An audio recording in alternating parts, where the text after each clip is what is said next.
En esta mañana vamos a concluir la carta que nos ha tomado varios meses estudiar. Hoy terminaremos el estudio de la palabra de Dios en Colosenses capítulo 4, versículos 7 al 18. Colosenses capítulo 4, versículos 7 hasta el 18. Nos mencionan algunos nombres y generalmente cuando leemos la palabra de Dios necesitamos atender a los detalles. En nuestra lectura vamos a ver los nombres, pero también a recordar qué dice el apóstol Pablo de estos nombres. Colosenses capítulo 4, versículo 7, voy a leer la palabra de Dios y seguidamente pedimos al Señor que nos dirija. En cuanto a todos mis asuntos os informará Tíquico, nuestro amado hermano, fiel ministro y consiervo en el Señor. Porque precisamente para esto os lo he enviado, para que sepáis de nuestras circunstancias y que conforte vuestros corazones. Y con él a Onésimo, fiel y amado hermano, que es uno de vosotros. Ellos os informarán acerca de todo lo que aquí pasa.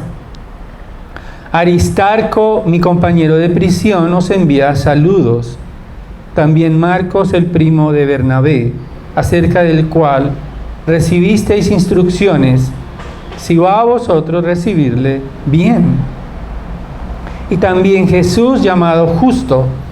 Estos son los únicos colaboradores conmigo en el reino de Dios, que son de la circuncisión, y ellos han resultado ser un estímulo para mí. Epafras, que es uno de vosotros, siervo de Jesucristo, os envía saludos, siempre esforzándose intensamente a favor vuestro en sus oraciones, para que estéis firmes, perfectos y completamente seguros de toda la voluntad de Dios. Porque le soy testigo de que tiene profundo interés por vosotros y por los que están en la Odisea y en Hierápolis. Lucas, el médico amado, os envía saludos, y también Demas. Saludad a los hermanos que están en la Odisea, también a Ninfas y a la iglesia que está en su casa. Cuando esta carta se haya leído entre vosotros, hacedla leer también en la iglesia de los laodicenses. Y vosotros, por vuestra parte, leed la carta que viene de la Odisea. Y decid a Arquipo, cuida el ministerio que has recibido del Señor, para que lo cumplas. Yo, Pablo, escribo este saludo con mi propia mano. Acordaos de mis cadenas. La gracia sea con vosotros. Padre, gracias por tu palabra, que tu palabra es suficiente para transformar nuestras vidas, para ayudarnos a ver a Cristo y ser cautivados por su amor, y su redención en nuestras vidas nos capacita para ser fieles. Guíanos en esta mañana y que la proclamación de tu palabra produzca adoración delante de tu trono para la gloria de tu nombre. Amén. Las últimas palabras del apóstol Pablo en su segunda carta a Timoteo. Antes leíamos hace un momento en la segunda carta a Timoteo las palabras finales, pero previas a las palabras del apóstol Pablo, él dice lo siguiente: porque yo ya estoy para ser derramado como una ofrenda de libación, y el tiempo de mi partida ha llegado. He peleado la buena batalla, he terminado la carrera, he guardado la fe. En el futuro me está reservada la corona de justicia que el Señor, el juez justo, me entregará en aquel día. Y no solo a mí, sino también a todos los que aman su venida. Es interesante que el apóstol Pablo espera una corona de justicia. Está prácticamente en la última etapa de su vida, pero él no espera una corona de justicia por haber escrito muchas cartas. El apóstol Pablo no espera recibir una corona de justicia por haber fundado iglesias. El apóstol Pablo no espera ser coronado por Dios por haber gastado prácticamente su vida predicando a los gentiles, sino por guardar la fe, por guardar el evangelio. La fidelidad no se mide en cuántas cosas hemos hecho para Dios. La fidelidad no se establece en cuántos letreros llevan nuestros nombres o cuán grandes son los edificios en los cuales hemos predicado. La fidelidad tiene que ver con la perseverancia en tiempos difíciles, con la perseverancia en Cristo, aún en tiempos de dificultad. Y ese es el mensaje en esta mañana para nosotros. Cristo nos convierte en siervos fieles. Solo Cristo nos convierte en siervos fieles. Y vamos a ver esa fidelidad, cómo se representa. Los versículos 7 al 9, veremos que Cristo nos hace fieles al hablar. Los versículos 10 al 14, Cristo nos hace fieles al consolar y orar. Pero también los versículos 15 al 18, Cristo nos hace fieles para preservar el Evangelio. Para preservar el Evangelio. Entonces, en primer lugar, Cristo nos hace fieles al hablar. El apóstol Pablo está pidiendo oración. En el contexto, las palabras anteriores nos están recordando que él está pidiendo que Dios le ayude a saber cómo hablar, cómo encontrar oportunidades para predicar a Cristo. Pero él también le pide a la iglesia que ande sabiamente, que la conversación con los incrédulos sea con gracia, que esté sazonada con sal, que sea una conversación para responder a las personas de acuerdo con su necesidad, para exaltar a Cristo. Parece ser que Tíquico encarna la manera perfecta de hablar. Él lo encomienda.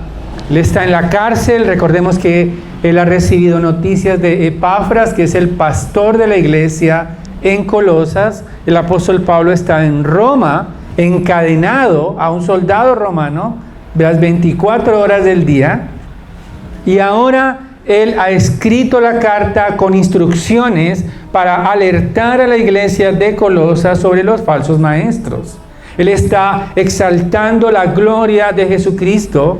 Él está entregando el mensaje sobre la supremacía de Cristo que los falsos maestros estaban dudando. Les hacían quizás seducirlos, querían seducirlos para hacer prácticas, quizás un poco llenando su ego. Quizás ellos se sentían menos porque no tenían las experiencias que disfrutaban estos falsos maestros, que enseñaban una especie de filosofía mística conectada quizás con judaísmo. Pero el apóstol Pablo escribe la carta y ahora Tíquico es escogido como el mensajero para llevar esa carta de Roma hasta Colosas. Versículo 7 nos dice: en cuanto a todos mis asuntos, os informará Tíquico, nuestro amado hermano, fiel ministro y consiervo en el Señor. El apóstol Pablo identifica a Tíquico, del que hablábamos hace un momento en 2 de Timoteo, como un siervo fiel. Es un consiervo, es decir, que Tíquico participaba de las mismas luchas del apóstol Pablo por el Evangelio. Él le llama un consiervo, aunque no era un apóstol, era un colaborador de Pablo en el ministerio. Ahora, para Tíquico no era fácil acompañar a Pablo en la prisión. Pablo tenía muchos enemigos, sin embargo, no es bueno visitar y ayudar a un prisionero que tiene enemigos, pero él lo hacía. Tíquico también tenía varias responsabilidades. Más adelante, en Tito, vemos que el apóstol Pablo encarga a Tíquico para ir a Creta, pero también para ir a Éfeso. Es decir, Tíquico era ese prototipo de colaboradores fieles que todo ministro anhela. Estaba a su disposición Tíquico. Ahora, había dos tareas encargadas por el apóstol Pablo a Tíquico. Versículo 8: porque precisamente para esto os los he enviado.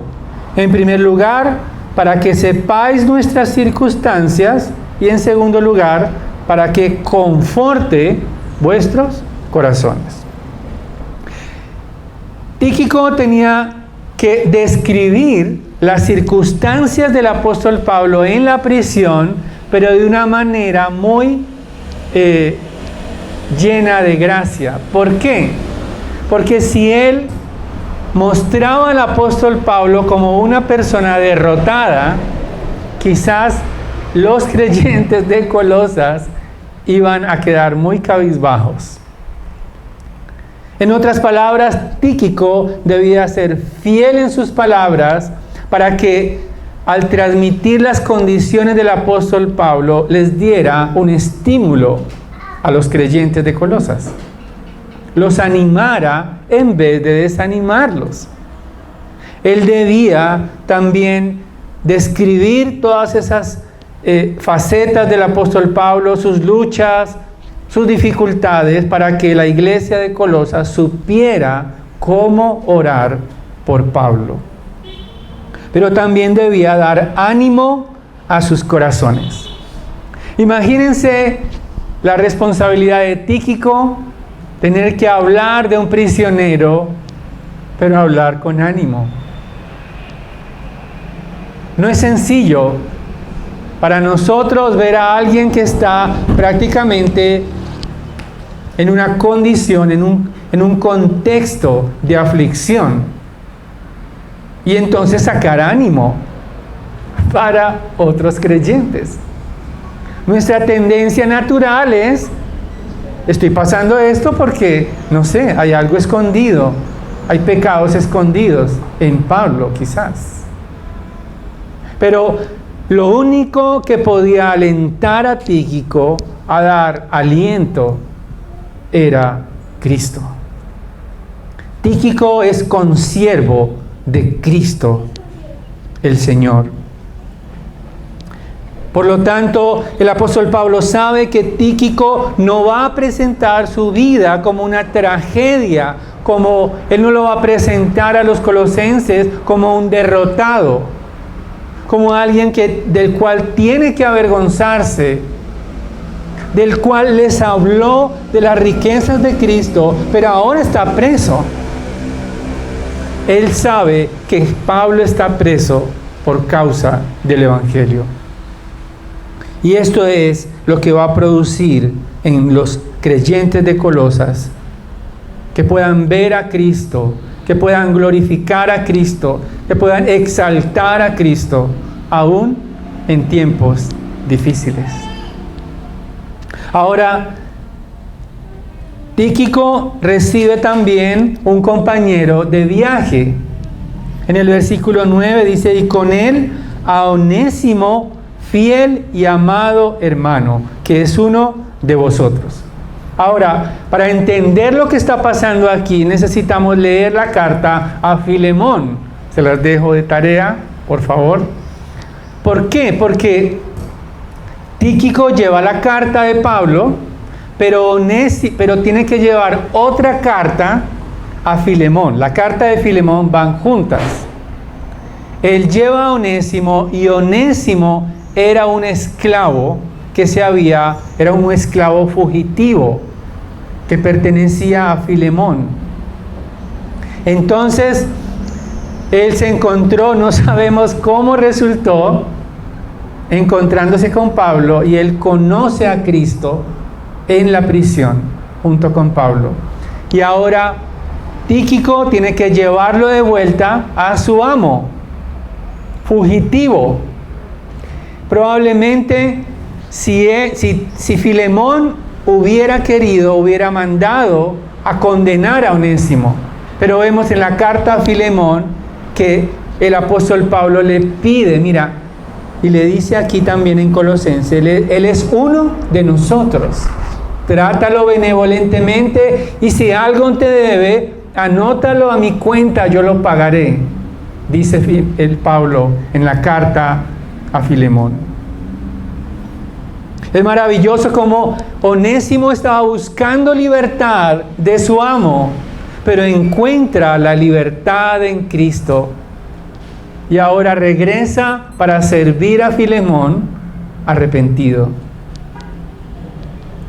Pero también es tratado por el apóstol Pablo, no como un creyente de segunda clase. Onésimo es un esclavo fugitivo, pero él es tratado como un hermano. Por lo tanto, no necesitamos ser especiales para ser fieles a Cristo. No necesitamos títulos para ser fieles a Cristo. El apóstol Pablo nos recuerda que Tíquico y Onésimo juntos llevarán buenas noticias a los creyentes de Colosas.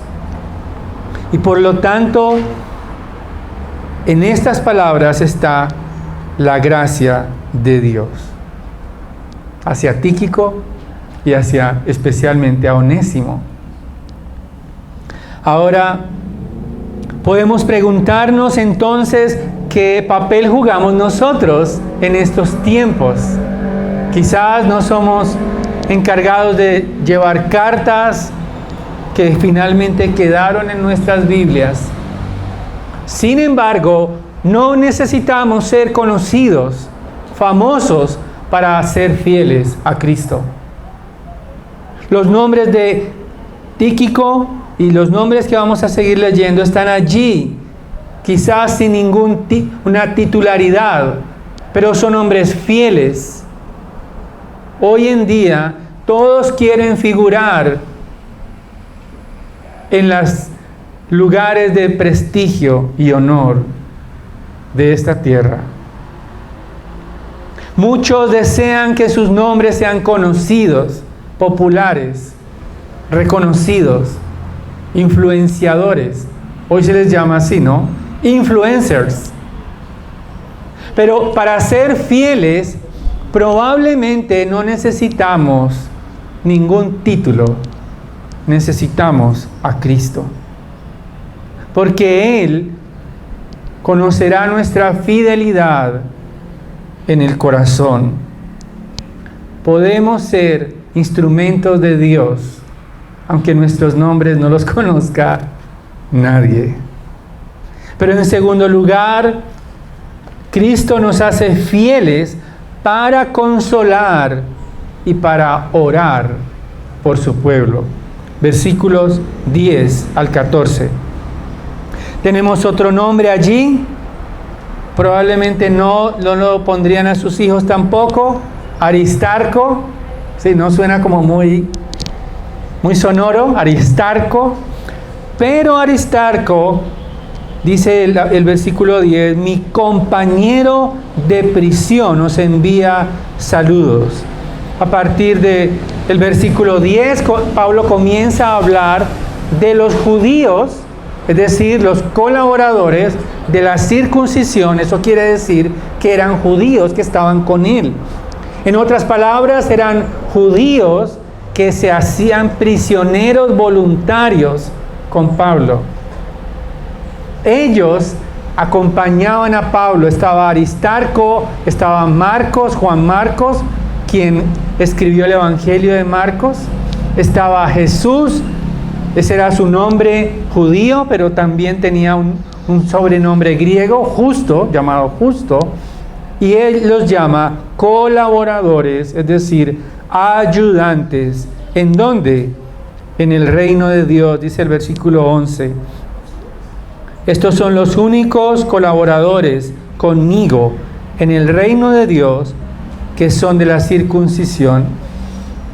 Y ellos han resultado ser, ¿qué? Un estímulo para mí. Ahora, esa palabra estímulo aquí es muy importante y muy especial. ¿Por qué? Porque la única vez que se usa en todo el Nuevo Testamento. ¿Qué significa? Que Pablo escogió esta palabra de un uso secular, es decir, de un uso normal, para transmitir un mensaje acerca de estos hombres. ¿Cómo le hacían bien a él? Y él escoge la palabra, un estímulo para mí. Él escoge esa palabra muy precisa para decir que estos hombres eran un estímulo para él. Ahora, la palabra era usada normalmente para hablar de un calmante, para dar alivio a las enfermedades. Estaba dentro del idioma médico. Pero él no está diciendo, estos hombres me curaron el cuerpo, sino que me curaron, me ayudaron a curar el alma. Estos hombres le dieron consuelo en las dificultades. No como los amigos de Job, que lo criticaban por su condición penosa, sino que le dieron consuelo. Le ayudaron a aliviar los dolores en las aflicciones del apóstol Pablo para poder seguir continuando y proclamando a Cristo, aún desde la prisión. Necesitamos muchas veces estar rodeados de aquellos que nos dan consuelo. Quienes nos critican probablemente están a la vuelta de la esquina. No necesitamos buscar las críticas, pero los que consuelan son especiales. Los que dan ese alivio, ese calmante, como cuando estamos en el lecho y nos traen esa aromática o nos untan algún ungüento para aliviar nuestras cargas. Así eran estos hombres, así era el equipo del apóstol Pablo. Eran especiales los de la circuncisión. Pero el apóstol Pablo no solamente habla de estos hombres judíos como estímulo, sino que también quiere que Epafras, que es el pastor de la iglesia de Colosas, no se devuelve con Tíquico en ese momento. Él también quiere que Epafras sea un estímulo para ellos. Dice el versículo 12, Epafras, que es uno de vosotros, siervo de Jesucristo, os envía saludos. Dice el apóstol Pablo allí, siempre esforzándose intensamente a favor vuestro en sus oraciones, para que estéis firmes, perfectos y completamente seguros en toda la voluntad de Dios. La palabra que usa el apóstol Pablo para describir la oración de Epafras es esforzándose intensamente. En el idioma original es la misma palabra que da origen a la palabra agonizar. Es decir, como cuando un atleta va llegando a la meta, ¿no? ¿Y qué hace? Él está a punto de morirse, no tiene piernas, no tiene aire, le falta todo, ya no tiene alientos, pero está ¿qué? Llegando a la meta. Para los que practican el deporte, creo que las últimas pedalazos, podemos decir, los últimos pasos para llegar a la meta son los más agonizantes. Y eso es lo que quiere decir Pablo de las oraciones de Epafras. Las oraciones de Epafras eran oraciones intensas, eran oraciones persistentes, eran oraciones que no lo cansaban, o más bien lo llegaban a la agonía. ¿Por qué oraba Epafras? Porque fue fiel en consolar y fiel en orar. En primer lugar, porque era siervo de Jesucristo. Versículo 12. Epafras, siervo de Jesucristo. Epafras quizás había fundado la iglesia de Colosas. Es probable que haya fundado la iglesia de la Odisea. Y Hierápolis eran ciudades que quedaban a 20 kilómetros una de la otra. Por lo tanto, es posible que él hubiera trabajado en esas tres ciudades. Pero además, Epafras tenía su oración enfocada ¿en qué? En la madurez espiritual de la iglesia. Dice, para que estéis firmes, perfectos y completamente seguros en toda la voluntad de Dios. Ahora, una iglesia o la iglesia de Cristo necesita madurez espiritual. Si hay algo por lo cual orar por la iglesia, yo les agradezco que en sus oraciones pidamos que aumentemos en número para llenar las sillas vacías. Yo les agradezco que oremos quizás por un edificio propio, aunque aquí estamos bastante cómodos también. Yo les pido que oremos por apoyo a futuro cuando no tengamos más apoyo de Bogotá para que Dios supla. Esas son buenas oraciones. Pero oremos por la madurez de la iglesia. Una iglesia inmadura es una iglesia que se va a debilitar. Una iglesia inmadura puede caer fácilmente en manos de los falsos maestros. Por eso era la oración de Epafras. Epafras le dice al apóstol Pablo, nos están invadiendo falsos maestros, nos están seduciendo todavía, nos están tratando de distraer de lo que tú nos predicaste, y esa es la razón de ser de esta carta. Por lo tanto, una iglesia inmadura va a fácilmente caer de la fidelidad a Cristo, como pasó con Corinto. La iglesia de Corinto se dividió porque unos preferían a los más elocuentes, los más versados, los más vistosos, los más avanzados, los más reconocidos predicadores. Epafras, Apolos. Una iglesia inmadura rápidamente va a generar debilidad y van a terminar como dice la Escritura, mordiéndose unos a otros.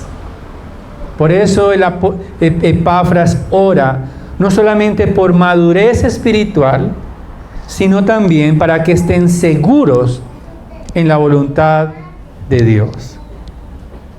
Una iglesia que no confía en la voluntad de Dios va a distraerse tratando de suplir lo que quizás ve que Dios no ha hecho.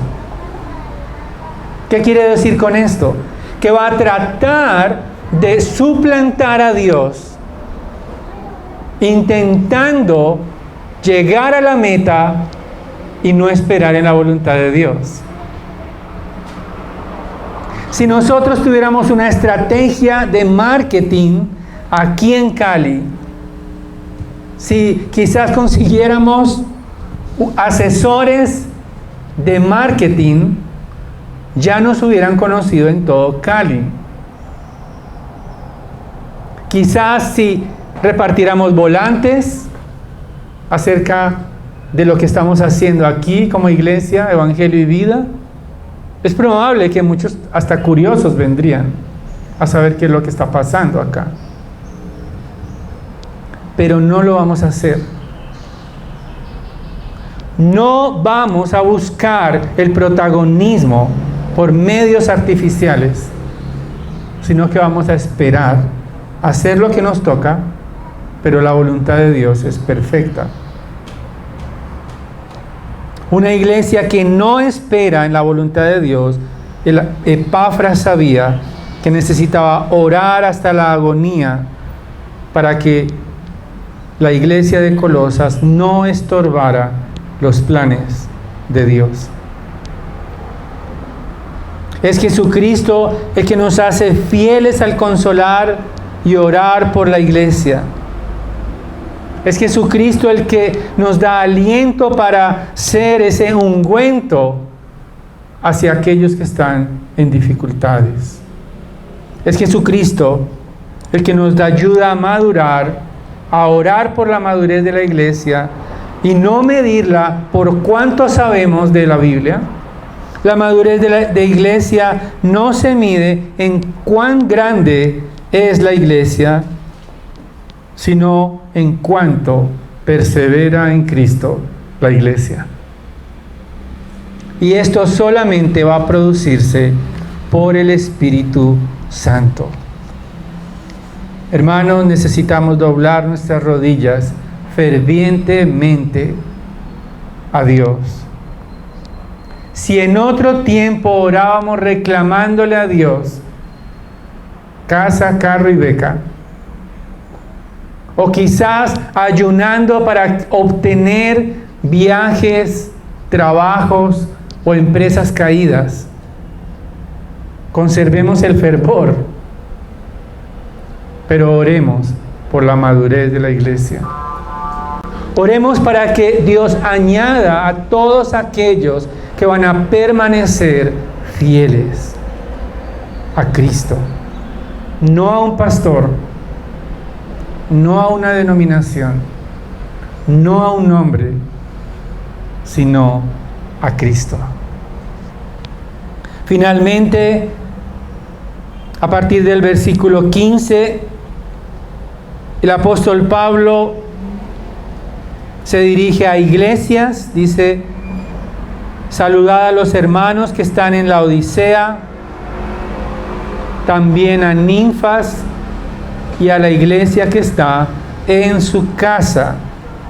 Ahora, como les decía, las iglesias nombradas allí en el versículo 13, Epafras se interesaba por la iglesia de la Odisea y Hierápolis, eran iglesias que estaban cerca a Colosas. Pero hay un nombre allí, versículo 15. También saludad a Ninfas.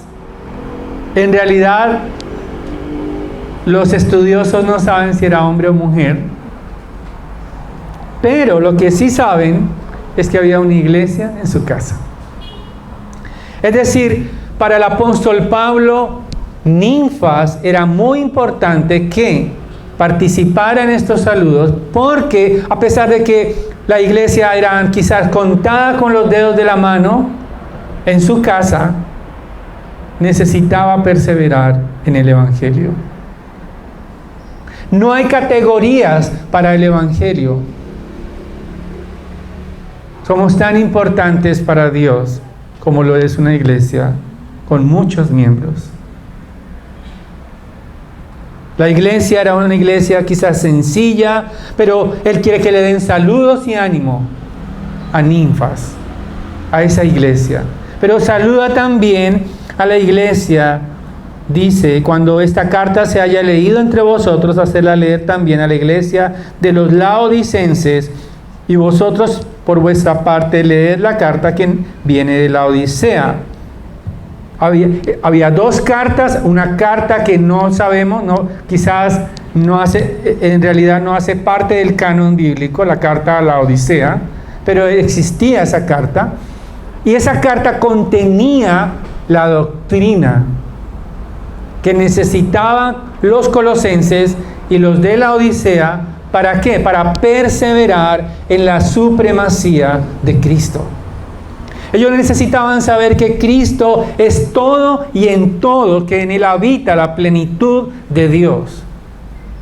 Ellos necesitaban saber que Jesucristo es Señor, que Jesucristo es Dios con nosotros, que Él es la imagen de Dios perfecta. Las iglesias necesitan preservar el Evangelio, y a través de las cartas y la lectura de las cartas, ellos tenían que intercambiarse las cartas para que perseveraran en el Evangelio, para que guardaran el Evangelio, para que los falsos maestros no continuaran su avance en estas iglesias enseñando mandamientos humanos. Se requiere fidelidad para preservar el Evangelio. Pero además, las últimas palabras del apóstol Pablo aquí en la carta a los Colosenses, que vamos a concluir en un momento, dice, y decid ¿a quién? A Arquipo, cuida el ministerio que has recibido del Señor para que lo cumplas. Arquipo, no sabemos mucho de él, pero probablemente estaba cediendo, estaba debilitándose en su fidelidad. Y el apóstol Pablo le recuerda que aquel que lo llamó no fue Pablo a servir a Dios, que él fue llamado directamente ¿por quién? Por el Señor. Y nuevamente es el mismo título que vemos allí en 3:17, cuando él dice hacedlo todo en el nombre del Señor Jesús. Es decir, el título Curios. El dueño absoluto de todo es Jesucristo. Cuando servimos a Cristo, estamos sirviendo al único amo de nuestras vidas. Él es el que nos compró a precio de sangre. Él es el que nos salvó. No por obras de justicia que hubiéramos hecho, sino como nuestro sustituto perfecto. Pablo le dice, Arquipo, no olvides, persevera en tu ministerio, porque Cristo te entregó esa responsabilidad como dueño absoluto de la iglesia. Cúmplelo. Cumple el ministerio que Cristo te dio. Cada creyente, así no sirvan o no haya todos en la iglesia no estén sirviendo a tiempo completo a Cristo. Todos tenemos un ministerio que cumplir en la iglesia. Todos hemos recibido dones del Espíritu Santo, al menos uno, para servir a Cristo. Todos hacemos parte del cuerpo de Cristo. Todos nos necesitamos unos a otros. Si no ejercitamos el ministerio que Dios nos ha dado, probablemente vamos a servirnos a nosotros mismos. No sabemos exactamente lo que Arquipo debía hacer. Probablemente era pastor y estaba descuidando su ministerio. Ahora, no podremos ser fieles en preservar algo que no hemos creído. No solamente el apóstol Pablo está hablando de la fidelidad al hablar y comunicar su situación, la fidelidad también para consolar y para orar, sino también la fidelidad para preservar el Evangelio. Y la única manera de ser fieles para preservar el Evangelio es ver la gloria de la cruz, la gloria de Cristo. El Señor Jesucristo pagó el precio por nosotros para convertirnos en creyentes fieles. El versículo 14 dice: Lucas, el médico amado, se envía saludos, y en ese momento también Demas envía saludos. Pero como lo leímos en la segunda carta, Demas abandonó al apóstol y se volvió al mundo.